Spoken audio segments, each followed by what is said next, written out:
The Millionaire's twins were mute, until the maid did the unthinkable and changed everything.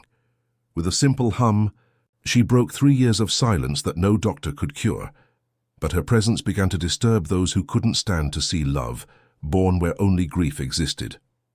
Amid prejudice, rejection, and painful revelations, she proved that the real miracle is being heard by those no one listened to. If this story interested you, don't forget to subscribe to our channel and tell us what city you're watching from. And now, on with the story.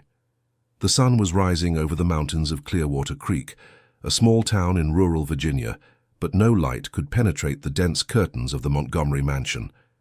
Robert Montgomery, 38, a coffee import magnate, watched the dawn with empty eyes through a crack in his office window. 3 years had passed since his wife, Marina, had suffered a tragic domestic accident. The fall down the old staircase of that century-old house had taken away not only his partner, but also the voices of his children. The twins, Michael and Matthew, now 8 years old, had witnessed the event. Since then, they had plunged into a silence so profound that no specialist from Boston to New York could explain it. It was as if their vocal cords had been severed by the same cruel fate that took their mother. Robert ran a hand through his prematurely graying hair. The mirror showed a broken man, whose once vibrant brown eyes now reflected only weariness. The house, an imposing historic mansion from the tobacco boom, had become a mausoleum of memories. "Mr. Robert, Dr. Carmichael is on the line," the voice of Mrs. Evelyn, the housekeeper who had served the family for decades, echoed through the door. "Tell him I'll call back later." His voice was rough, unaccustomed to use. He barely spoke anymore. "But sir, it's about the boys. The new experimental therapy you asked about."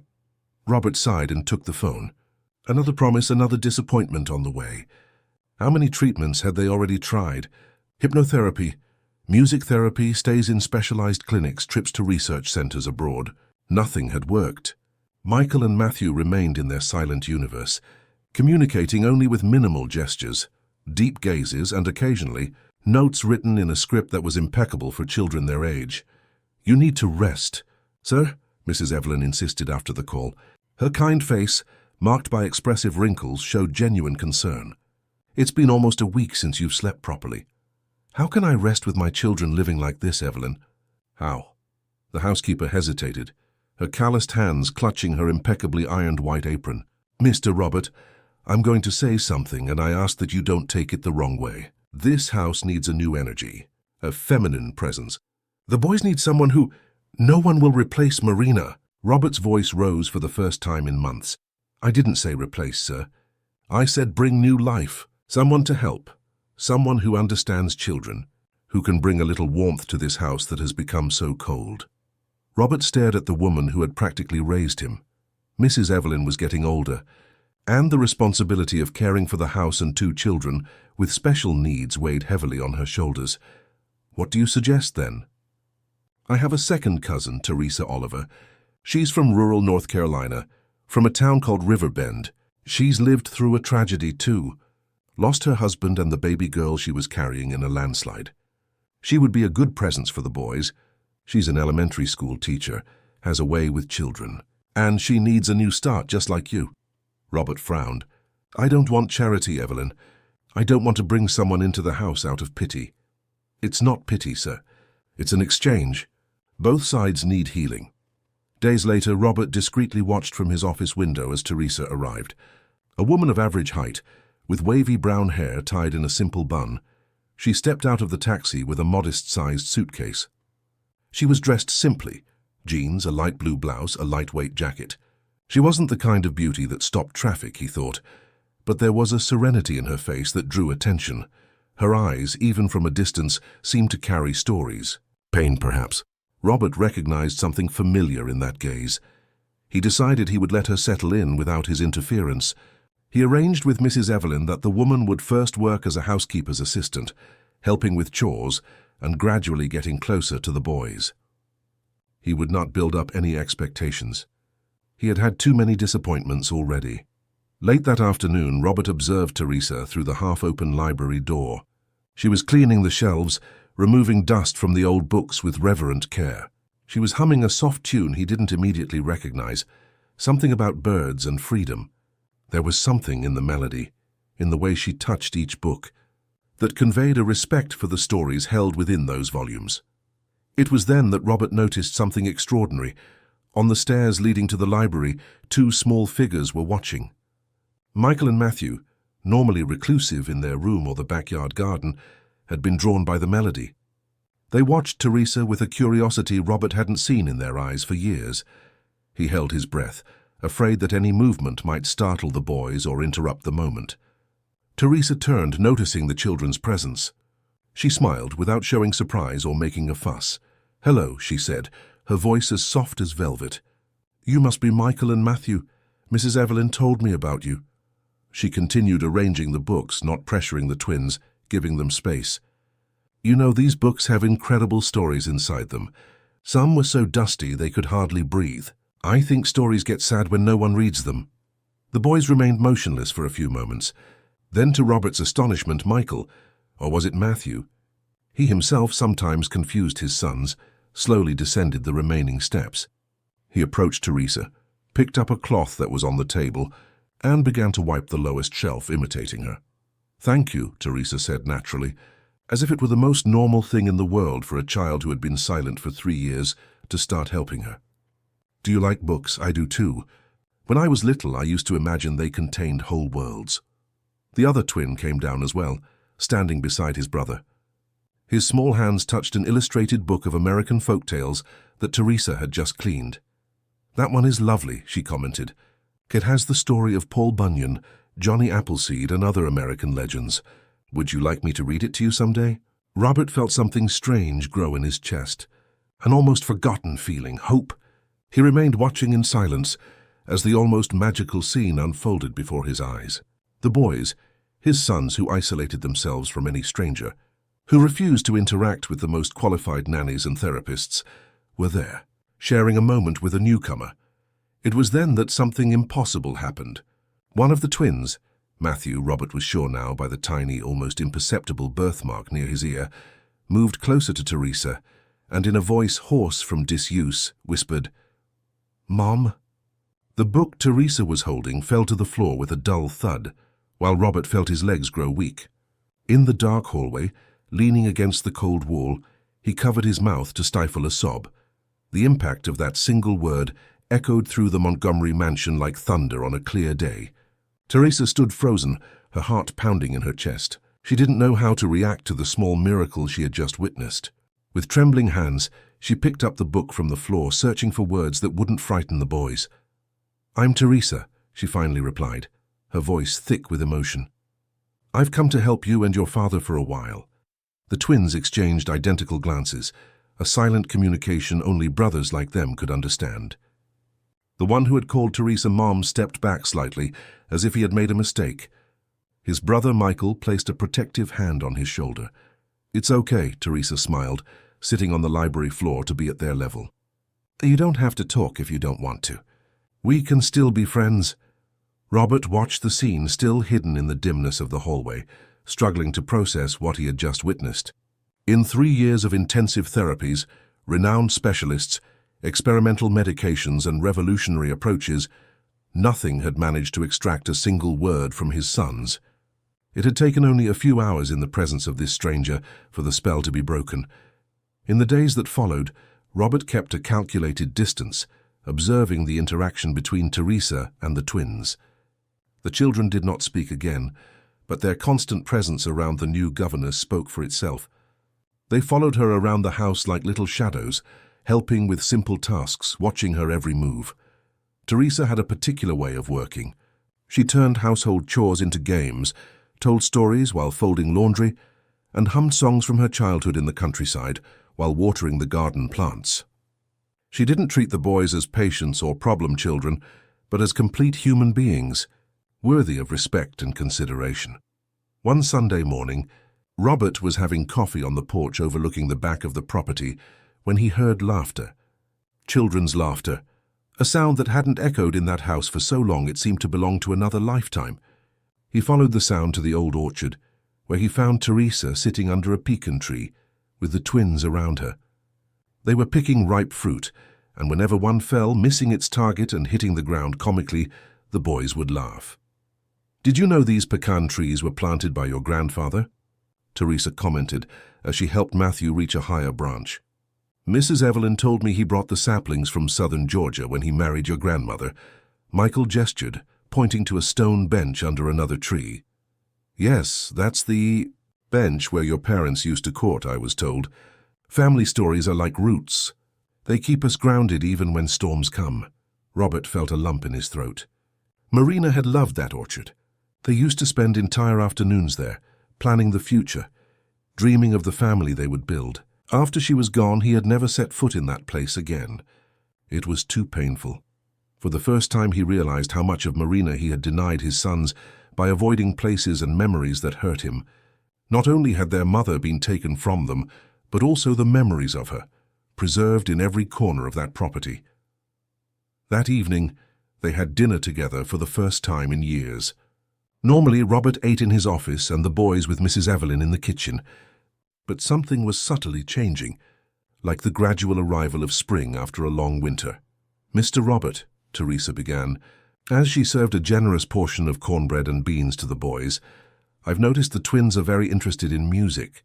I've watched how they react when I sing. I thought maybe—" "We've already tried music therapy," Robert interrupted more sharply than he intended, "for almost a year. It didn't work."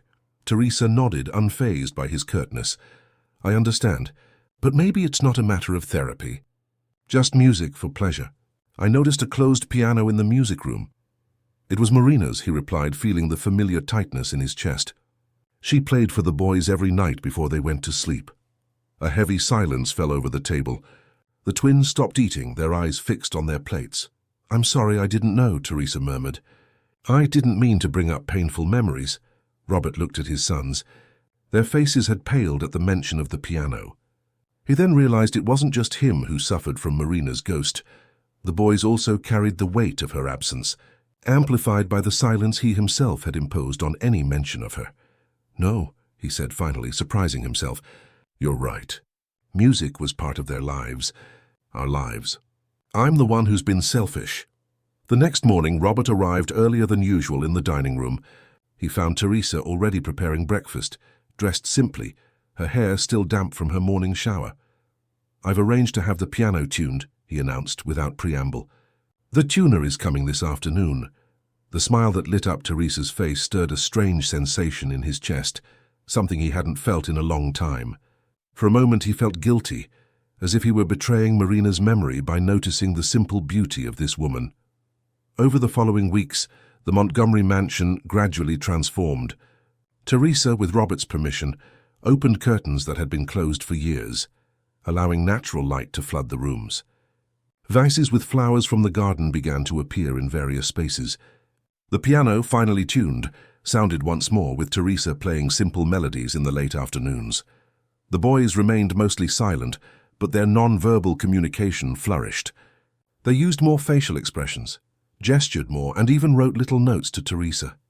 One of them, written by Michael, simply said, "We like it when you sing." Robert began to change too. He spent less time locked in his office and more time observing the dynamic that was establishing itself in his home. Occasionally he would find himself watching Teresa when she wasn't looking, the way she carelessly tied her hair back while cooking, how she bit her lower lip when concentrating on something, the way her eyes lit up when she told stories to the twins. On an afternoon of heavy rain, typical of a Virginia winter, Robert found Teresa in the library, organizing children's books on a lower shelf, accessible to the boys. "They chose these for me to read before bed," she explained without him needing to ask. "They prefer adventure stories and American mythology." Marina liked those stories too, he commented, surprised at himself for mentioning his wife's name without feeling the usual sharp pain. "She used to say that American folklore was richer than any European fairy tale." Teresa smiled. She was right. Thunder rumbled in the distance, making the lights flicker. Seconds later, the twins ran into the library, visibly frightened by the storm. They automatically ran to Teresa, who hugged them. "It's okay, it's just the rain talking to the earth," she said, with that calm voice that seemed to have the power to soothe any fear. "You know what we used to do back home when a storm came? We'd tell stories around the table with candles lit." The lights flickered again and then went out completely. Darkness filled the library, broken only by the occasional flashes of lightning that illuminated the room through the windows. "Looks like we'll have to do that now," Robert commented, trying to sound casual so as not to increase his son's fear. Teresa quickly organized a cozy space. She lit some candles she found in a drawer, gathered cushions on the floor in a circle, and invited everyone to sit. The twins, still apprehensive about the dark, settled between her and their father. "I'll tell you the story of the mysterious fiddler from the mountains, who on festive nights would play music so beautiful it could charm all the animals," Teresa began with a special twinkle in her eyes. As she narrated, her voice modulating for each character and situation, Robert watched his sons' faces illuminated by the flickering candlelight. It had been so long since he had seen them so focused, so present. And then something even more surprising happened. "And did the fiddler go back to the mountains?" Matthew's small voice emerged from the silence, interrupting the narrative. Teresa, admirably maintaining her composure in the face of this second miracle, smiled and answered naturally, "Yes, he always goes back to the mountains at dawn. That's where his true home is." Robert felt a tear slide down his face, camouflaged by the dim light. His son had spoken again, asked a question, shown curiosity. Something the doctors had said might never happen again was occurring right there, on the floor of his library, during a thunderstorm, thanks to this woman who had entered their lives just a month ago. At that moment, looking at Teresa as she continued her story, now with occasional participation from Matthew, Robert felt something awaken within him, a feeling that had been dormant for so long he had almost forgotten its existence. And it terrified and amazed him in equal measure. The progress in the twins' recovery was visible with each passing day. Small steps that, for any ordinary family, might seem insignificant, but in the Montgomery mansion were celebrated as major victories. Matthew, who had been the first to break the silence, now spoke in short sentences, mostly with Teresa. Michael still remained verbally silent, but his non-verbal communication had expanded enormously. Gestures, facial expressions, and written notes became increasingly elaborate. Robert, observing this transformation, felt a mixture of joy and a strange discomfort. On one hand, seeing his sons slowly emerge from their cocoon of silence was everything he had wished for over the past 3 years. On the other, he felt displaced, as if he were watching the reconstruction of his family from a distance, unsure of his exact role in this new arrangement.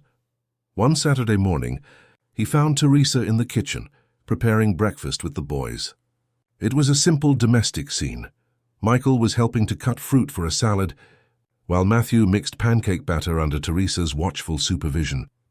"You can come in, Mr. Robert," she invited, noticing his hesitation at the door.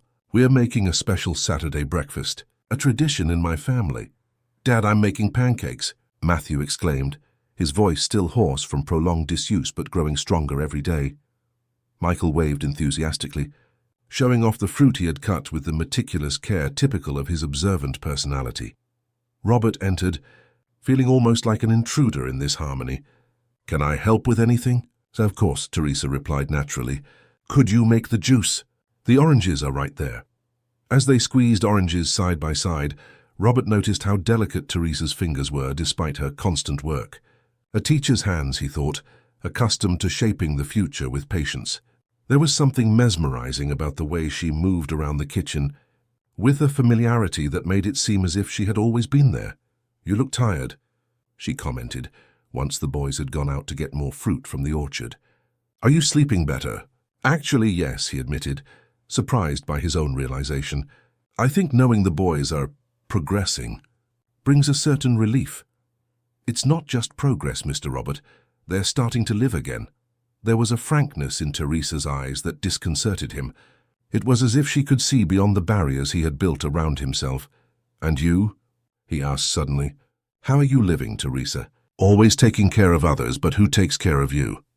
The question seemed to catch her by surprise. For a moment, the mask of serenity she always wore seemed to falter. "I'm fine," she answered automatically, but then something in her eyes changed. "Actually, there are better days and worse days. Today is a good day." That simple honesty touched Robert. How many times had he answered "I'm fine" out of social convention, when in reality he was shattered inside? What was he like? Your husband? The question escaped before he could stop it. Teresa was silent for a moment, her hands still on the oranges. August was a history professor. We met in college. He had a contagious passion for everything he did. He believed that knowledge was the greatest inheritance we could leave behind. When we found out I was pregnant, he spent weeks setting up a small library for the baby. Her voice broke slightly. Her girl, we were going to name her Clara. Robert felt a lump in his throat. I'm so sorry. I'm sorry for what you lost too, she replied, resuming her work with the oranges. Pain is different for everyone, but I believe that when we share it, it becomes a little lighter. The boys returned with a small basket of fruit, interrupting the moment of intimacy. Breakfast proceeded in a light atmosphere, with Matthew asking occasional questions and Michael communicating through gestures and drawings on the small chalkboard Teresa had given him. After breakfast, Robert surprised everyone by announcing, "How about we all go into town today? There's a craft fair in the main square." The suggestion was met with enthusiasm, especially by Teresa, who hadn't left the property since she arrived, except for small shopping trips with Mrs. Evelyn. The small town of Clearwater Creek had that typical charm of the Virginia countryside. Historic houses, a central square with a gazebo, and the unhurried pace of people who know how to appreciate life. The craft fair attracted artisans from all over the region, turning the square into a colorful mosaic of local culture. For Robert, it was strange to walk through the town with his family after so much isolation. Some acquaintances greeted him with evident surprise, while others cast curious glances at Teresa, surely fueling the rumors that must have been circulating. Mr. Montgomery, what a pleasant surprise. The voice of Mayor John Thompson cut through his thoughts. And I see the boys have grown. Michael, Matthew, how are you? To Robert's astonishment, Matthew replied shyly, Fine, thank you. The mayor's eyes widened, clearly aware of the twins' condition. His gaze then fell on Teresa, who was smiling discreetly. John, this is Teresa Oliver. She's helping with the boys, Robert introduced, not knowing exactly how to define Teresa's position in his house and his life. A pleasure to meet you, she replied simply. As the boys were drawn to a stall of handmade toys, the mayor commented in a low voice to Robert, Whatever this young woman is doing, it's working. I haven't seen your boys this well since, you know. Robert watched Teresa helping Michael choose a small wooden spinning top, while Matthew was talking, really talking, with the elderly artisan who was serving them. Yes, she has a gift, he replied, realizing the profound truth in that simple statement. In the afternoon, sitting at a cafe in the square, Robert watched the boys playing under the shade of a century-old tree, just a few feet away. It was the first time in years he had seen them acting like normal children. They seem so light today, Teresa commented, following his gaze. I think they needed this, to be among people, to see the world beyond the walls of the house. I needed it too, Robert admitted. I think we isolated ourselves so much in our grief that we forgot how to live. Teresa smiled, that smile that lit up her eyes in a way that made Robert's heart inexplicably race. You know what my grandmother used to say? The pain doesn't go away. We just learn how to carry it better. Your grandmother was a wise woman. Yes, she was the one who taught me most of the stories I tell the boys. Stories from the countryside, from a simple life. A gentle breeze stirred Teresa's hair, freeing a few strands from the simple bun she wore. Robert felt an almost uncontrollable urge to touch them, to feel their texture between his fingers. The thought startled him, and he looked away, feeling guilty. The return to the mansion was marked by a pleasant weariness, the kind that comes after a day of enjoyable experiences. The boys, exhausted, fell asleep quickly after dinner, lulled by a short story from Teresa. Robert found her later on the porch, watching the starry sky with a cup of tea in her hands. The night was particularly clear, with the full moon illuminating the gardens. May I join you? He asked hesitantly. She nodded, indicating the chair beside her. They sat in silence for a few minutes, just appreciating the tranquility of the night. There was something comfortable in that silence, as if words were unnecessary. Thank you, Robert said finally. For what? For bringing my sons back. For bringing life back to this house. Teresa shook her head gently. It wasn't me. They were there all along. They just needed someone to see beyond the silence. And as for the life in the house, I think it never left either. It just fell asleep for a while. Robert observed her delicate profile silhouetted against the silver moonlight. There was so much strength in her apparent fragility, so much wisdom in her simplicity. Without thinking, he reached out and touched her hand on the arm of the chair. Teresa didn't pull her hand away, but her eyes met his, questioning. "I'm sorry," he began, confused by his own gesture. "Don't apologize," she interrupted gently. "We all need human contact, Mr. Robert. I think at this point you can just call me Robert." A shy smile formed on her lips. "Robert, then." The sound of his name spoken by that voice had a strange effect on him. It was as if, by saying it, Teresa was acknowledging not just his name, but his existence as a man, beyond his identity as a father or a widower. Days later, Robert realized that something had changed between them. There was a new awareness, a subtle electricity that permeated their most mundane interactions. When their fingers accidentally touched while passing a plate, when they crossed paths in a narrow hallway, when their gazes met over the boys' heads during meals. One afternoon, Robert returned early from a meeting in town and heard the sound of the piano. He quietly approached the music room and saw Teresa playing a simple melody, while the twins sat beside her on the piano bench. The golden late afternoon light bathed the scene, creating an almost magical aura. "This was my mother's favorite song," Teresa explained to the boys. "When I feel sad, I play this music, and it's like she's with me again." "Can you teach us?" asked Matthew, his voice gaining confidence with each passing day. Michael nodded emphatically, placing his small fingers on the keys in anticipation. "Of course. It's very simple, look." Robert stood motionless, absorbing the scene. There was the woman who was bringing healing to his family, sitting in the exact same spot where Marina used to sit, playing for his children. Strangely, the image didn't cause him pain. It was as if a cycle was being completed, as if the music that had been so abruptly interrupted was being resumed in a new key. It was then that Robert admitted to himself what his heart already knew. He was falling in love with Teresa. The thought brought with it a wave of conflicting emotions: guilt for betraying Marina's memory, fear that he was confusing gratitude with love, insecurity about Teresa's feelings, and above all the doubt of whether he was ready to open his heart again, risking the possibility of another devastating loss. That night, Robert couldn't sleep. He tossed and turned in bed, tormented by conflicting thoughts and feelings. Around 2 in the morning, he got up and went to the kitchen for a glass of water. To his surprise, he found Teresa sitting at the kitchen table with a cup of tea and a photo album open in front of her. Her eyes were red as if she had been crying. "Teresa? Is everything all right?" he asked, concerned. She quickly wiped her eyes. "I'm sorry, I didn't mean to wake anyone." "You didn't, I was already awake." He sat down across from her. "What are you looking at?" She hesitated for a moment, then turned the album so he could see. There were photos of Teresa with a man with a short beard and a wide smile. In some, his hand was on her slightly protruding belly. "It's been 4 years today," she said, her voice choked with emotion. 4 years since I lost everything." Robert felt a pain in his chest, seeing the suffering etched on her face. Without thinking, he reached out and touched her face, wiping away a tear with his thumb. "You haven't lost everything, Teresa. You lost a lot, more than anyone should have to bear. But you're still here. You still have so much to give, so much to live for."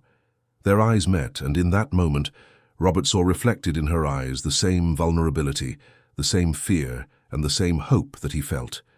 He leaned across the table and, almost without realizing what he was doing, kissed her gently. The kiss, brief as a sigh, left Teresa and Robert in a state of confusion. They pulled away almost simultaneously, startled by the intensity of what they had felt. Her eyes, still moist with tears, now reflected surprise and a whirlwind of indecipherable emotions.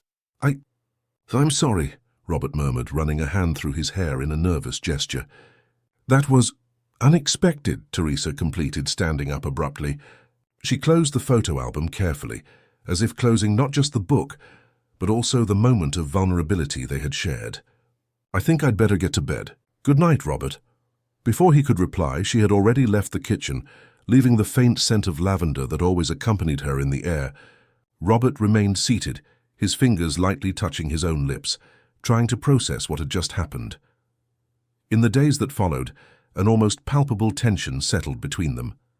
It wasn't a hostile tension, but one laden with unspoken words, of gazes that averted when they met for too long, of hands that avoided the slightest contact. Paradoxically, they both seemed more aware of each other's presence than ever before. With the twins, however, Teresa maintained the same loving dedication as always. Michael, in particular, seemed increasingly attached to her. He still didn't speak, but he communicated more and more through elaborate drawings, which Teresa carefully kept in a special folder. One morning, while the boys were at the swimming lesson Robert had enrolled them in at the town's heated pool, he found Teresa in the garden, pruning roses. The winter sun created a golden halo around her loose hair, a rare sight as she usually kept it tied up. "Can we talk?" he asked, approaching cautiously. She nodded, placing her gardening shears on a small stone bench. "Of course. About what happened in the kitchen. I don't want you to think it was a lack of respect, or that I'm confusing things." Teresa watched a butterfly land on a newly opened rose before answering. "And what would confusing things be, Robert?" The question caught him off guard. "Well, you're here to help with the boys. I'm your employer. And we're both broken?" she suggested with a sad smile. "Is that what you were going to say?" Robert sighed. "Maybe. Yes, we've both lost so much. And we're trying to rebuild something from the pieces. And you think that prevents us from feeling again?" There was a disarming frankness in the way Teresa posed her questions, as if she could see beyond social conventions, beyond the layers of protection he had built around himself. "I don't know," he admitted honestly. "But I'm afraid I'm not feeling what I really think I'm feeling, that I'm just grateful or lonely or—" "I understand," she interrupted gently. "I have those fears too, and there's more at stake than just the two of us. There are the boys." The mention of his sons brought a new layer of complexity to the situation. Michael and Matthew were already emotionally attached to Teresa. What would happen if she became more than a caregiver? And what if worse things didn't work out and she left? It would be another devastating rupture for children who had already suffered too much. "I need time, Teresa," he said finally. "I need to be sure of what I'm feeling, of what's best for all of us." She nodded, and there was understanding in her eyes. "Time is something we have." "There's no rush." The conversation was interrupted by the sound of a car approaching up the driveway. Robert frowned, not expecting visitors. "My God," he murmured, recognizing the luxury vehicle. "It's my mother." Teresa immediately noticed the change in his expression. "Something wrong?" "Helena doesn't usually come without notice, and she hasn't visited since—" he hesitated. "Since Marina passed." Helena Montgomery, at 65, maintained the impeccable elegance and posture of someone born and raised in Virginia's high society. Descended from tobacco barons, she carried the weight of tradition and conservative values like a banner. Her hair, impeccably dyed a dark brown that defied her age, was tied in a severe bun. The navy blue suit screamed discretion and sophistication. "Robert, darling," her modulated voice echoed through the entrance hall as she handed her leather gloves to the butler. "What an empty house. Where are my grandsons?" "Mother, what a surprise," he replied, stepping forward to kiss her on the cheek. The expensive, intense perfume was the exact same one she had worn for decades. "The boys are at their swimming lesson. They should be back in an hour." Helena's sharp eyes immediately caught the presence of Teresa, who had entered discreetly, still wearing her gardening apron with some traces of dirt on her hands. "And who might this young woman be?" she inquired, with a tone that managed to be simultaneously polite and cutting. Robert suddenly felt uncomfortable, as if he were once again the boy his mother could always make feel inadequate. "This is Teresa Oliver, Mother. She's helping us with the boys in the house." Helena looked Teresa up and down, with an appraising gaze that did not hide her judgment. "I see. Where is Mrs. Evelyn?" "She's still with us, ma'am," Teresa replied calmly, unintimidated by the scrutiny. "But she needed help with the children." And what is your background, Miss Oliver, is it?" "I'm an elementary school teacher, ma'am. I have a degree in education from the University of North Carolina." A slight arch of an eyebrow revealed Helena's surprise. "A teacher? Interesting. And how does a teacher end up as a domestic servant?" "Mother," Robert chided, embarrassed by her rudeness. "Teresa is not a servant. She is a friend of the family who is helping us through a difficult time." The look Helena gave her son was almost as eloquent as a speech. Of course. May we speak in private, son? In the office, with the door closed, Helena wasted no time on pleasantries. So this is why you don't answer my calls. You're too busy with your family friend? The ironic tone left no doubt as to what she really thought. Don't be unfair, Mother. Teresa has been a blessing to this house. The boys are progressing incredibly with her. Progressing? What do you mean? Robert took a deep breath, realizing that in his haste to defend Teresa, he had neglected to share the most important news. Matthew is speaking again, Mother, and Michael is communicating much more, even if not verbally yet. The genuine surprise on Helena's face was the first authentic expression he had seen from her in years. What do you mean? After all this time, all those expensive specialists, and suddenly they just start talking again? It wasn't suddenly. It was a gradual process, ever since Teresa arrived. She has a way with them, a connection I can't explain. Helena sat down slowly, processing the information. For a moment, Robert glimpsed something that could be interpreted as relief or even joy in his mother's eyes. But the mask of suspicion quickly returned. And she just appeared on your doorstep, this miracle worker. Robert, you've always been naive, but I never thought it would come to this. She's Mrs. Evelyn's cousin, Mother, and she didn't appear on the doorstep. I hired her after a recommendation and references. Helena let out a sigh of impatience. And did you check those references? Did you investigate this woman's past? Or did you just believe the sob story she must have told you? Don't talk about what you don't know, Robert replied, his irritation growing. Teresa has been through tragedies no one should have to face, and yet she maintains a strength and kindness that are rare. A knowing smile formed on Helena's thin lips. Ah, so that's it. You're in love with her. The accusation, so direct and accurate, left Robert speechless for a moment. You don't know what you're saying. I know perfectly well. I know, my son. What I don't know is how much this woman is manipulating the situation. An elementary school teacher from the countryside who comes to work as a governess on one of the largest properties in the region, who miraculously makes mute children speak, who quickly wins over not only the grandsons, but also the widowed son of one of the most traditional families in the state. Helena shook her head. Very convenient, don't you think? Robert felt his blood boil. Enough! I will not allow you to insult Teresa in this way. She is the most genuine and selfless person I have ever met. And how long have you known her? 2 months, 3, and you're already ready to defend her tooth and nail. Do you realize how that sounds? Before Robert could reply, a knock on the door interrupted the argument. It was the driver, announcing that the boys had returned from their lesson. The meeting between Helena and her grandsons was a mix of emotions. On one hand, the grandmother seemed genuinely happy to see Matthew's progress, who greeted her with a shy "Hello, Grandma," the first time she had heard her grandson's voice in years. On the other, her gaze constantly sought out Teresa, watching with suspicion every interaction she had with the children. During lunch, the tension was palpable. Helena made a point of mentioning Marina at every possible opportunity, as if to mark her territory or remind everyone, especially Teresa, of who the real mother of those children was. Michael looks so much like Marina, don't you think, Robert?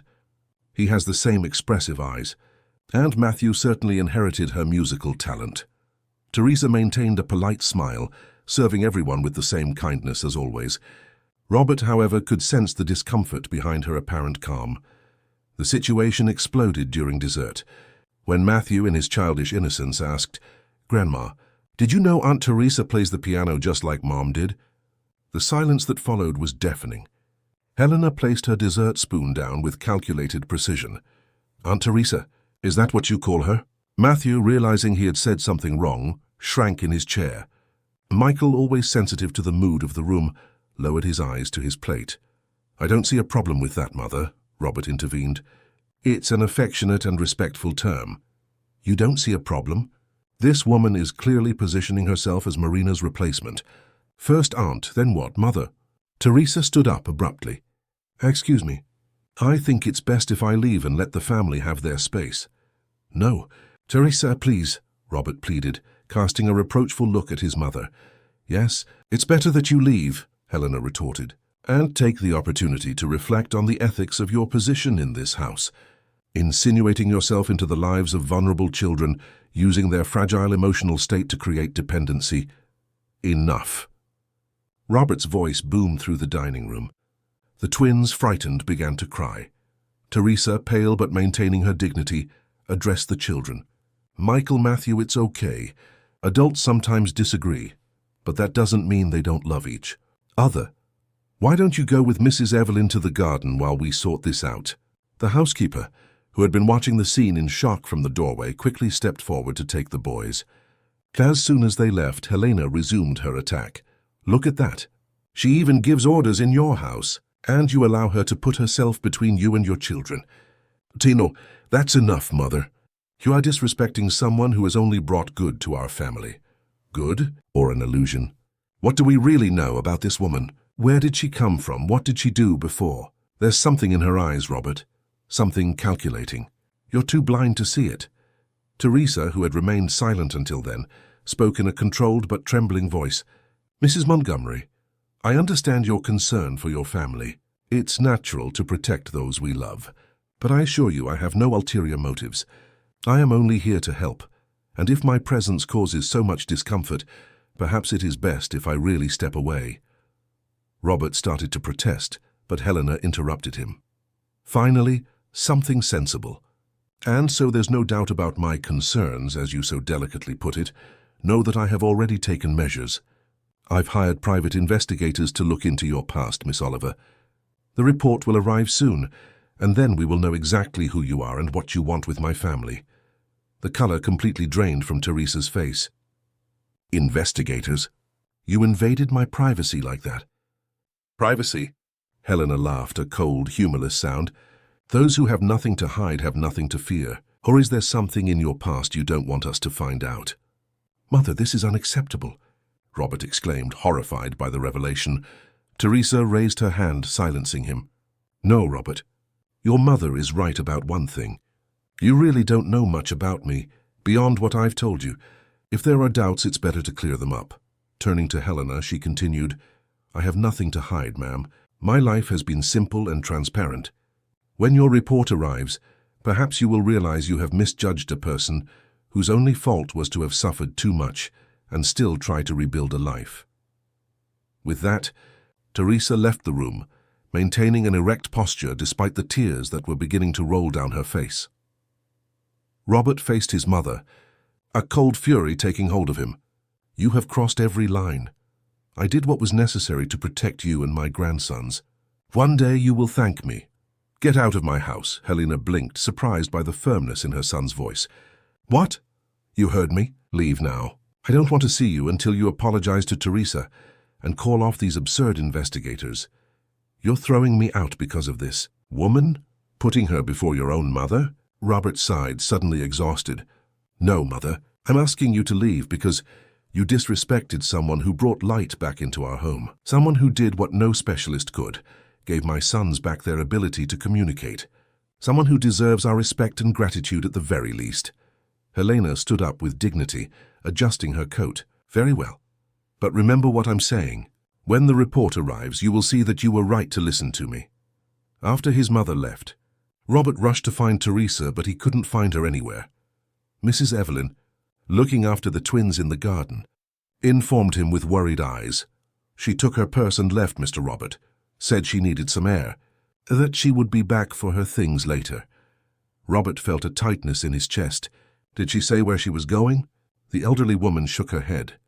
No, sir, but I've never seen her so upset. Her eyes, they looked empty. Meanwhile, at the small bus station in Clearwater Creek, Teresa waited for the next bus to the capital. Her hands trembled as she held the one-way ticket. In her chest, a familiar pain was settling in, the pain of abandonment, of rejection, of loss. Once again, fate was snatching away the possibility of belonging, of rebuilding, of loving. Chaos descended upon the Montgomery mansion in the hours following Teresa's departure. The twins, sensing her absence even without fully understanding the events, refused to eat or get ready for bed. Michael had retreated back into his absolute mutism, and Matthew, between tears, repeated only one question. Where's Aunt Teresa? Robert drove through the town in his car, stopping at every hotel, inn, and boarding house. No one had seen a woman matching Teresa's description. His anguish grew with each fruitless stop, guilt weighing like lead on his shoulders. How could he have allowed his mother to humiliate Teresa that way? Why hadn't he defended her more vehemently? Back at the mansion, it was well past midnight when he found Mrs. Evelyn in the kitchen, making tea. "Any sign of her?" the old woman asked, her aged face etched with worry. Robert shook his head, collapsing into a chair. "Nothing. It's like she vanished. The boys? They finally fell asleep, poor things. Cried until they had no strength left." The housekeeper placed a steaming cup in front of him. "You need to rest too, sir. We'll think more clearly tomorrow."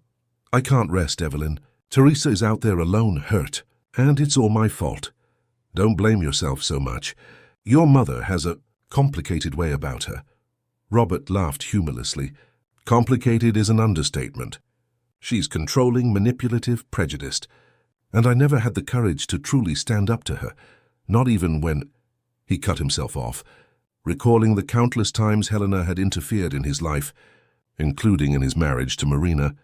A sudden idea made him stand up. "Wait a minute.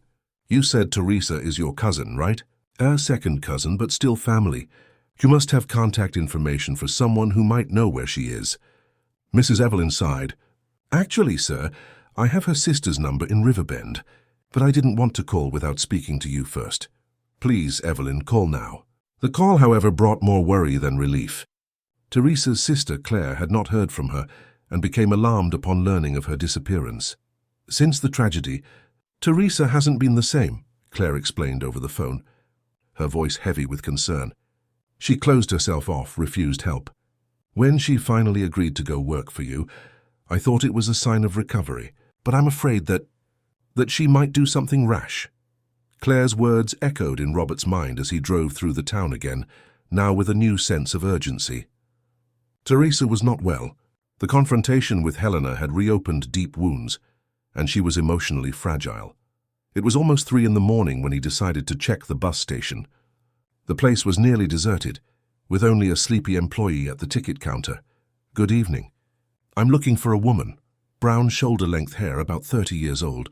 She might have bought a ticket this afternoon." The employee, a middle-aged man with deep-set dark circles, scratched his head. Might be that schoolteacher lady. Bought a ticket to Richmond. The bus left at 7 tonight."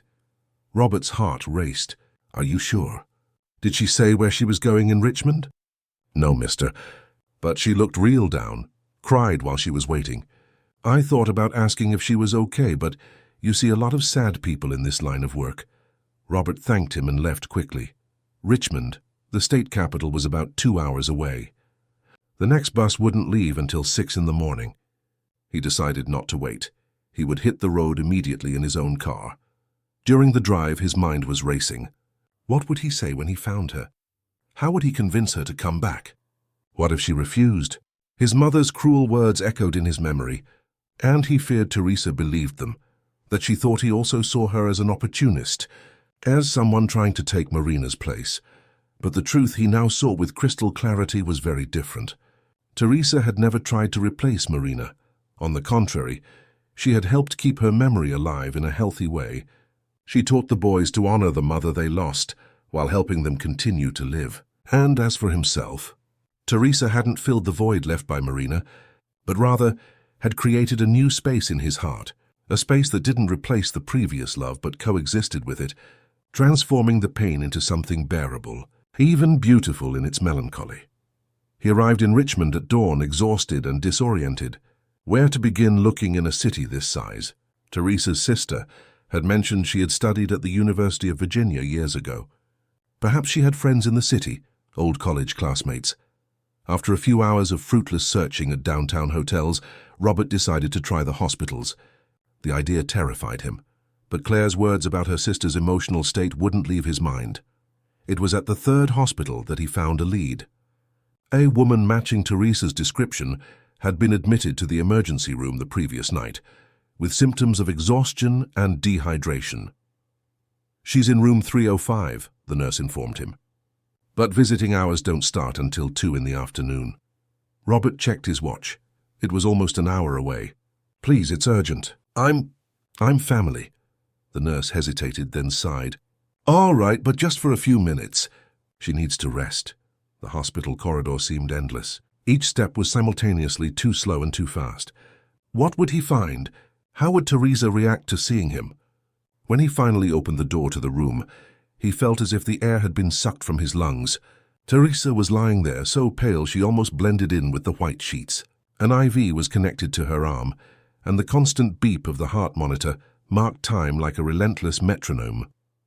He approached slowly, afraid of waking her. Her eyes were closed, her lashes casting small shadows on her cheeks, now devoid of their usual color. She looked so fragile, so vulnerable. "Teresa," he whispered, sitting in the chair beside the bed. Slowly she opened her eyes. For a moment she seemed confused, as if she couldn't believe what she was seeing. "Robert, what? How did you find me?" Her voice was hoarse, weaker than usual, but it was still the voice he had come to love. "I would have searched the whole world if I had to," he answered sincerely. "The doctor said you're dehydrated, exhausted." Teresa looked away. "I couldn't eat or drink anything after everything. I think I fainted at the bus station here. Someone called an ambulance." Robert's heart ached. He took her hand in his, noticing how cold it was. "Forgive me, Teresa. I should have defended you better. I shouldn't have let my mother speak to you that way." "It's not your fault," she replied with a faint smile. "Your mother just said what many people must be thinking. The stranger who appeared out of nowhere and infiltrated the family—" "No!" The vehemence in his voice surprised them both. "Don't repeat those lies. You didn't infiltrate, you saved us. You brought life back to our house, a voice to my sons, hope to my heart. And you didn't appear out of nowhere. You came exactly when we needed you most." Silent tears began to stream down Teresa's face. "I'm scared, Robert. Scared of getting attached again, of building something and then losing it all over again. When your mother started talking about investigators, about my past, it was like all the wounds reopened." Robert felt a renewed anger at his mother, but suppressed it.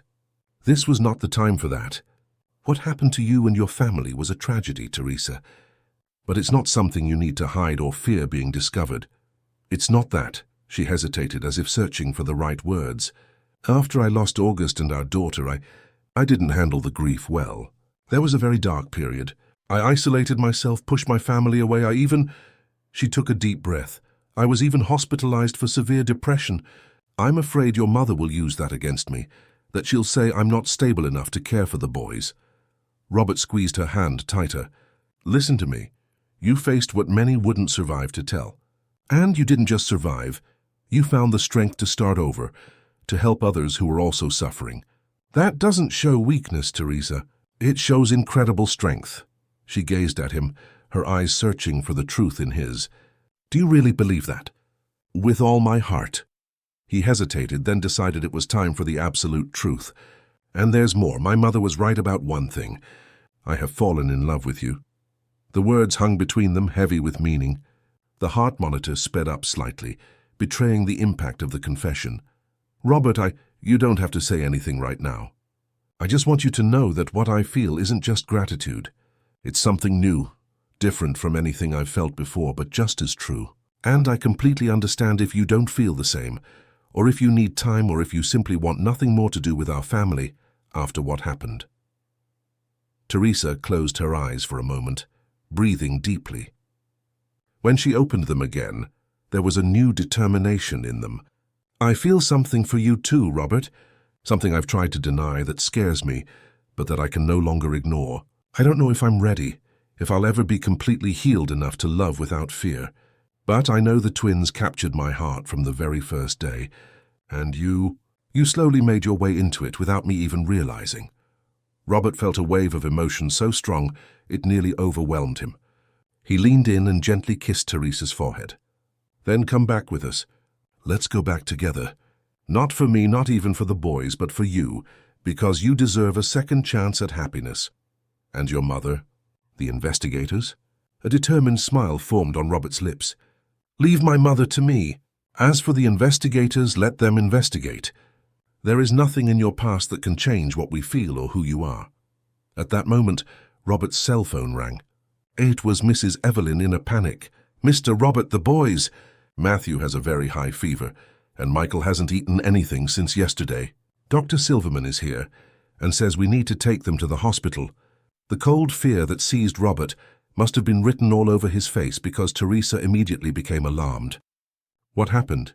Is it the boys? Robert quickly explained the situation. To his surprise, Teresa began to remove the IV line. What are you doing? You need to rest. I need to go back with you. The boys need me. There was an iron determination in her voice, a maternal force that would not be denied. Call the nurse, tell her I'm signing myself out against medical advice. Teresa, you're weak, dehydrated. I'll be fine. I can continue the treatment in Clearwater Creek. Her eyes met his, pleading. Please, Robert. I feel like I need to be there. 2 hours later, they were on the road back. Teresa had convinced the doctors, with the promise of continuing her treatment as soon as she arrived. In the passenger seat, still pale but determined, she alternated between moments of apprehension and silent conviction. They're going to be okay, she murmured, more to herself than to Robert. They're strong boys, stronger than we imagine. Halfway through the journey, Robert's phone rang again. It was the doctor, Dr. Silverman. Robert, Matthew's fever is getting worse, and now Michael is starting to show symptoms too. I'm concerned about the possibility of a severe psychosomatic relapse. Are you on your way back? We're less than an hour away. Teresa is with me. There was a momentary silence on the other end of the line. Excellent. I think her presence could be beneficial. When they finally arrived at the mansion, they found an atmosphere of almost palpable tension. The twins had been placed in the same room, both feverish and lethargic. Mrs. Evelyn and Dr. Silverman watched worriedly while a nurse monitored their vital signs. Teresa, despite her own weakness, immediately went to them. Michael, Matthew, she called softly, sitting between the two beds. The boy's eyes, previously dull and distant, immediately gained a new sparkle. Matthew tried to sit up but was too weak. You came back, he whispered, his voice broken by the fever. I thought you were gone forever, like Mum. Robert's heart broke hearing those words. How had he not realized how much his sons feared another irreparable loss? Teresa took both boys' hands, one in each of hers. I would never leave forever without saying goodbye. I just had to take care of some things, but I'm here now. Michael, who had returned to absolute silence, did something extraordinary. He stretched out his arms, asking to be held. Teresa, ignoring her own weakness, hugged him tightly. The boy began to sob silently against her chest. It's okay, my love, she whispered, stroking his hair. I'm here. I'm here. Dr. Silverman observed the scene with poorly disguised professional interest. Fascinating, he murmured to Robert. The bond between them is extraordinary. Their condition is clearly psychosomatic, the body manifesting what the mind cannot process. When they thought they had lost her, they got sick, Robert completed, finally understanding the depth of the bond that had formed between Teresa and his sons. Just like when they lost their mother, they lost their voices. The doctor nodded. Exactly. And now that she's back, as if to confirm his words, the nurse checking Matthew's temperature announced with surprise, his fever is breaking. Rapidly! Teresa now held Michael in her lap, while reaching out to touch Matthew's face. You two need to get better soon, you know why? Because I promised to teach you how to make homemade bread, remember? And we still have that story about the mountain fiddler to finish. Gradually, the tension in the room subsided. The fevers dropped, breathing normalized, and color returned to the pale little faces. Dr. Silverman, after a few more checks, declared that the danger had passed, though he recommended observation for another 24 hours. When the boys finally fell asleep, exhausted but now in a peaceful, restorative slumber, Teresa allowed herself to show her own fatigue. Robert supported her to a nearby room. Now it's your turn to rest, he said, helping her lie down. I promise I won't leave your side. She smiled weakly, exhaustion finally taking its toll. And I promise not to run away again when things get tough. He kissed her gently on the lips. Together we can face anything. Even Helena Montgomery. Especially Helena Montgomery, Teresa murmured, her eyes already closing with fatigue. Because love is stronger than prejudice. Robert stayed by her side, watching her fall asleep. In his chest, a new feeling was taking shape. Not just love, but a deep certainty that regardless of the challenges to come, they had found each other exactly when they needed to most. And that perhaps was the greatest miracle of all. A week had passed since Teresa's dramatic return. The Montgomery mansion breathed an air of recovery, both physical and emotional. The twins quickly returned to normal, as if Teresa's presence were the only medicine they truly needed. Michael still wasn't speaking, but his non-verbal communication was increasingly rich, and Matthew seemed to compensate for his brother's silence by talking for both of them, with a vocabulary that even impressed Dr. Silverman. Teresa was also recovering, now properly following the treatment for her exhaustion and dehydration, under the watchful care of Mrs. Evelyn, who seemed determined to fatten the girl up, as she put it. She slowly regained her color and energy. The only one who seemed unable to find peace was Robert. At any moment, he expected the report commissioned by his mother to arrive, potentially bringing new turmoil into their lives. Despite Teresa's assurances that there was nothing in her past beyond the tragedy they already knew about and the subsequent period of depression, he couldn't help but worry. On a sunny Saturday morning, as they were having breakfast on the porch, watching the twins play in the garden, Teresa noticed his restlessness. "You're thinking about the report again, aren't you?" Robert sighed. "I can't help it. I know my mother, Teresa. She won't just give up." Teresa covered his hand with hers, a gesture that had become natural between them. "What worries me isn't what the report might reveal, but how it will affect the boys. They've just recovered from a terrible scare." Robert squeezed her hand, feeling the connection that grew stronger each day. "I won't let them be affected again. Whatever Helena Montgomery's next move is, I'll be ready." "We'll be ready," Teresa corrected with a soft smile. "Together." The moment was interrupted by the arrival of Mrs. Evelyn with a worried expression. "Mr. Robert, there's a man at the door. Says he's a private detective sent by Mrs. Helena."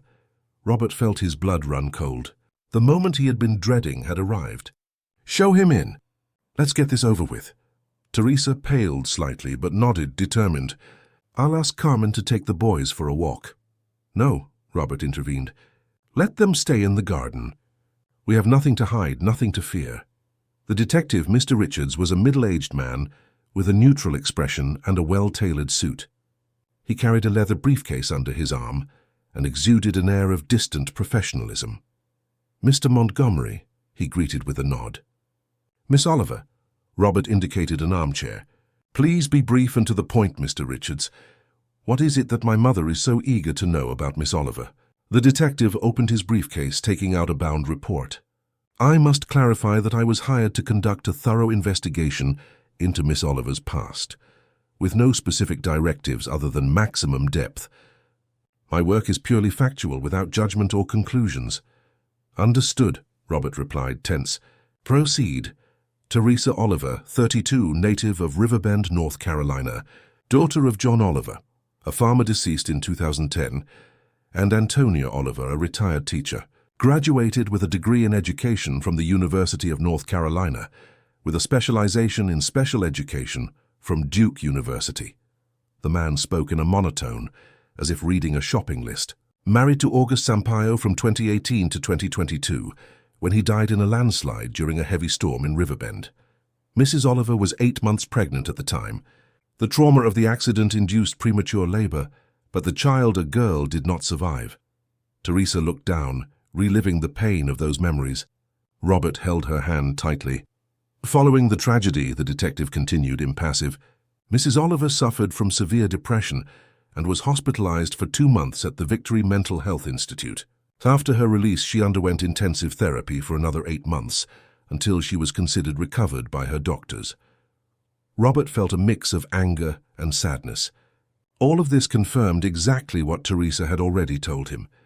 His mother had needlessly exposed the deep wounds of a woman who had already suffered too much. "Is that it?" he asked impatiently. "Nothing more than what we already knew?" Mr. Richards adjusted his glasses. "There are a few more relevant details, Mr. Montgomery." Teresa squeezed Robert's hand, bracing herself for any revelation. During her recovery, Mrs. Oliver dedicated herself to volunteer work with traumatized children at the Riverbend Community Center for children with special needs. She developed her own method of nonverbal communication that was later adopted by the institution and is now used in several units across the state.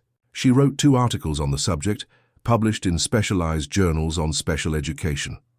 Robert and Teresa exchanged surprised glances. This was not the kind of revelation they had been expecting. Furthermore, the detective went on, Mrs. Oliver donated the entire inheritance left by her husband, a considerable sum from life insurance policies, to the construction of a children's wing at the Riverbend Municipal Hospital. She lives exclusively on her salary as a teacher and a small pension. Her reputation in the community is exemplary, described by neighbors and colleagues as an honest, dedicated, and very generous person. A stunned silence hung in the room when the man finished his report. Finally, Robert spoke, his voice thick with restrained emotion. "So that's it? The big dark secret my mother was hoping to find is that Teresa is an exemplary person who overcame a personal tragedy to help others." Mr. Richards closed the briefcase with an almost imperceptible sigh. "Mr. Montgomery, as I said, my job is simply to investigate and report facts. The conclusions are up to the person who hired my services." "And has my mother already received a copy of this report?" Robert asked, an idea forming in his mind. "Yes, I emailed her a copy last night. This is the printed version she requested I deliver to you personally." Robert thanked the detective and saw him to the door. When he returned to the room, he found Teresa with her face in her hands. "I didn't know," he said, sitting beside her. "About the volunteer work, the articles." She lifted her face, revealing not tears but a trembling smile. "I didn't mention it because it didn't seem relevant. It was just my way of trying to make sense of what had happened, to turn pain into something useful." Robert hugged her tightly. "You're extraordinary, you know that. And now I have a plan." 2 hours later, they were on their way to Richmond, where Helena Montgomery resided in a penthouse in the city's most elegant neighborhood. The twins had been left in Mrs. Evelyn's care after Robert explained they needed to talk to Grandma about grown-up things. During the drive, Robert explained his plan. Teresa listened intently, alternating between apprehension and determination. "Are you sure about this?" she asked as they parked in front of the imposing building. "She's your mother, Robert. I don't want to cause an irreparable rift between you." He held her face in his hands. "The rift would be letting her continue to interfere in our lives, to dictate what's best for me and my sons, based on prejudice and control. It's time for Helena Montgomery to understand that I'm no longer a boy who needs her approval for every decision." Helena received them with poorly disguised surprise. She was impeccably dressed and made up, as if expecting important visitors, though clearly not them. "Robert and Miss Oliver, what a surprise!" Her tone made it clear that Teresa's presence was not welcome. "I received Mr. Richards' report, if that's what brings you here." "Actually, we came for a frank conversation, Mother. May we come in?" Helena hesitated for a second, then stepped away from the door with a resigned gesture. The penthouse was exactly as Robert remembered it, elegant, impeccable, and cold, like a furniture showroom where no one actually lived. Photographs of the family in expensive silver frames were the only signs of personal life. "Sit down, Mother," Robert requested, indicating the sofa. "What we have to say is important." Helena sat rigidly, her back straight like a queen about to listen to dissatisfied subjects. "I assume you've read the report." "Yes," Robert confirmed.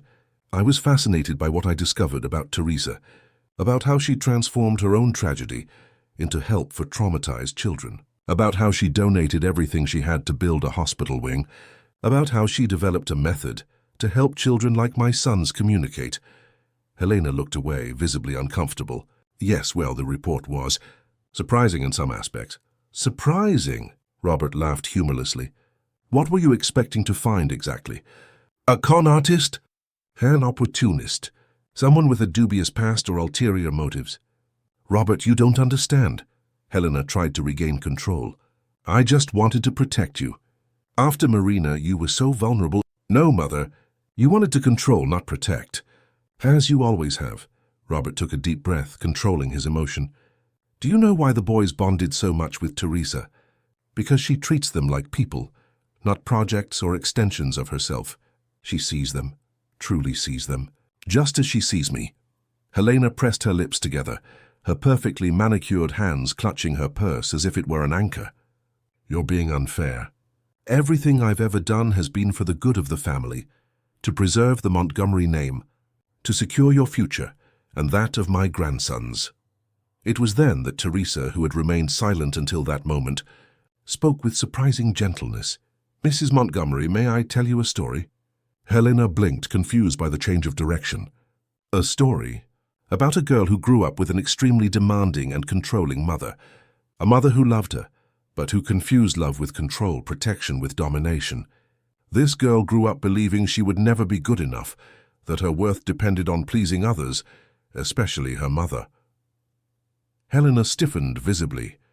"I don't know where you're going with this." "That girl was me," Teresa continued in the same calm voice, "and I spent half my life trying to win my mother's approval, until August showed me that I was already worthy of love, exactly as I am. When he and my daughter were gone, I thought I would never be able to love or be loved again. I was wrong." Robert watched, amazed, as Teresa touched on something profound in the relationship between him and his mother that he himself had never been able to articulate so clearly. "Mrs. Montgomery, I understand your fear. You lost your husband young, had to raise Robert alone, fought to maintain the family's status and name. Control was your way of surviving, of protecting what you loved." Teresa leaned forward slightly. "But control is not love. And now you are at risk of losing what matters most, your son and your grandsons, because you can't let go of the reins." Helena remained silent for long moments, her face an impassive mask. Then, to Robert's surprise, a single tear traced a path down her impeccably made-up face. "My husband," she began, her voice suddenly fragile, "passed away when Robert was just 12. I was left alone with an empire to manage and a son to raise. Everyone expected me to fail, to sell everything, to become just the Montgomery widow. I swore to myself that would never happen." Robert felt something break inside him. His mother rarely spoke of his father, rarely showed any vulnerability. "Mother, I just wanted you to have the best, Robert. The best school, the best opportunities, the best relationships." Helena glanced briefly at Teresa. "When you married Marina, I thought you had made the perfect choice. And then she was gone and you shut yourself away in that house with the boys, refusing help, sinking. And then Teresa appeared," Robert completed. "Someone who didn't fit into your plans." Helena nodded slowly. "Someone I couldn't control." Teresa stood up gently and, to Robert's astonishment, sat next to Helena, taking one of her hands in hers. "Mrs. Montgomery, I'm not here to replace anyone, not Marina, not you. I'm here because somehow fate has intertwined our lives, and I believe there is room for all of us to love and care for Robert and the twins, each in our own way." Helena looked at their joined hands, then at Teresa, with an expression Robert had never seen, a mixture of confusion, surrender, and perhaps a flicker of respect. "You are not what I expected," she admitted finally. "People rarely are what we expect," Teresa replied with a faint smile. "That's the beauty of life." Robert watched, marveling at the scene before him. Two such different women, so important in his life in such distinct ways, finding a point of connection he had never imagined possible. "So," he said, breaking the moment, "can we count on you for lunch on Sunday? The boys miss you despite everything." Helena seemed genuinely surprised. "You still want me to come after everything?" "Family is family, Mother, with all its imperfections and complications. And the boys need their grandmother, the real grandmother, not a controlling, critical version, but the one who tells stories about the grandfather they never knew, who keeps photographs of past generations, who carries the family's history." A subtle transformation occurred on Helena's face, as if a decades-old mask began to crack, revealing the woman behind the perfect facade. "I would like that very much." On the return to Clearwater Creek, the atmosphere between Teresa and Robert was one of a peace they hadn't felt in weeks. Something fundamental had changed, not just in their relationship with Helena, but between themselves. Their final barrier had fallen. "Thank you," Robert said, as he drove along the winding road that cut through the mountains, "for what you did today. I think you understood my mother better than I ever could." Teresa smiled, looking at the lush green landscape. "Sometimes we need an outsider to see what's right in front of our eyes. And your mother, behind all that rigidity, is just a woman who was afraid of losing control, of failing, of not being enough." Robert reached out and took her hand. "Just as I was afraid to love again, to let someone into our lives, to rebuild something from the pieces. And now," he turned briefly to look at her, his heart overflowing, "now I know that love doesn't end when we lose someone. It transforms, finds new paths, new expressions. Marina will always be a part of me, of my story, the mother of my children. And you, Teresa, are not a replacement. You are a new chapter, a new chance, a new journey. When they arrived at the mansion, it was already night. The twins, breaking all the rules about bedtime, had waited up, anxious for their return. Michael ran into Teresa's arms as soon as she entered, while Matthew bombarded his father with questions about the visit to Grandma. "Is she coming on Sunday?" he asked with hopeful eyes.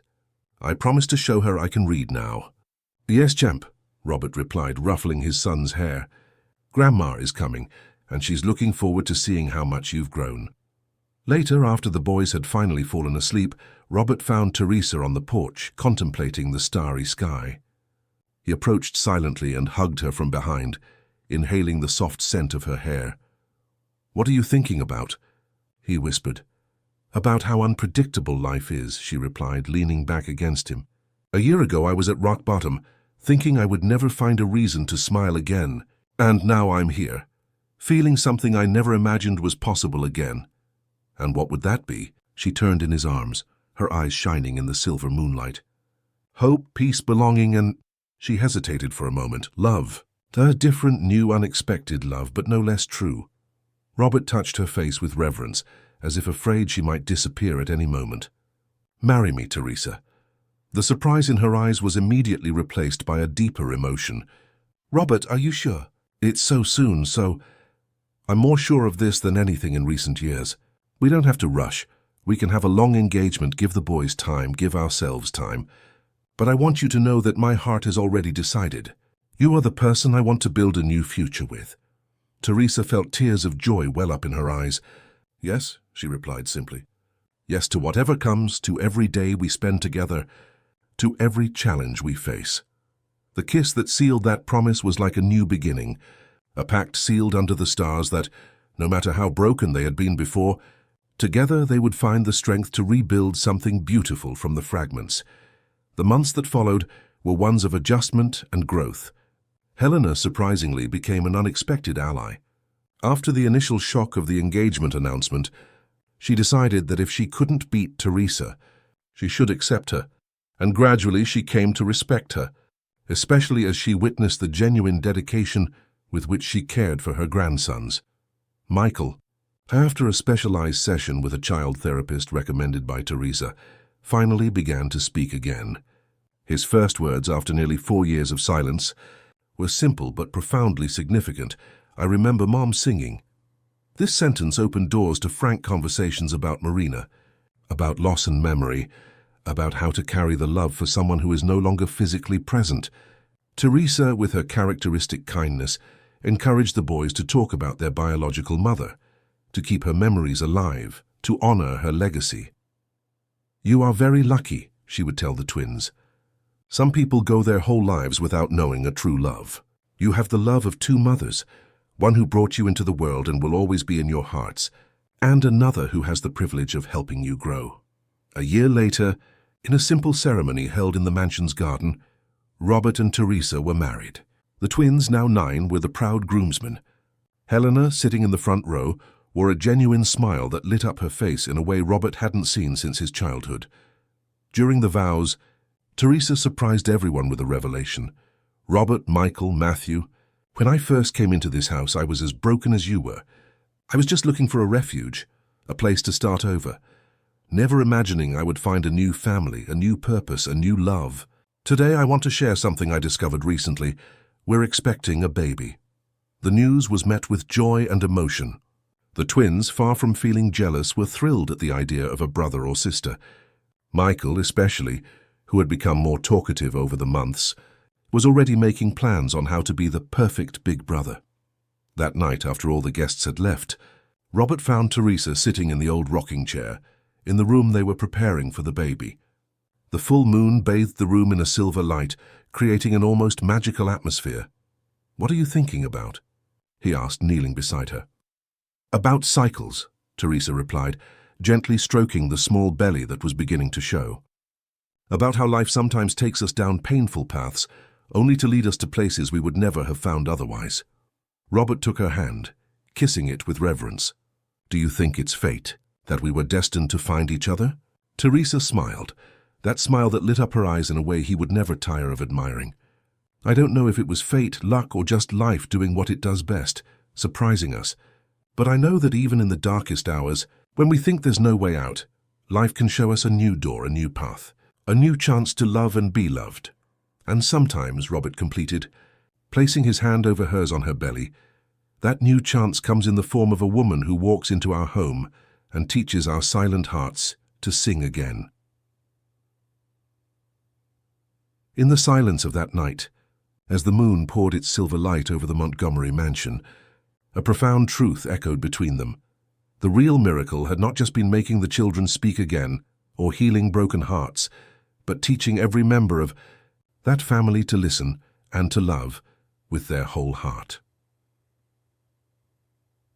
End of story. Dear listeners, we hope the journey of Robert, Teresa, and the twins Michael and Matthew has touched your hearts. There is something profoundly human in our ability to rebuild from the ashes, to find light even in the darkest of moments. If this story of healing and new beginnings has moved you, be sure to subscribe to our channel for more narratives that explore the incredible resilience of the human heart. Leave a like and share your own stories of new beginnings in the comments. After all, each of us carries scars and miracles, and it is in sharing them that we remember our shared humanity. Until the next story,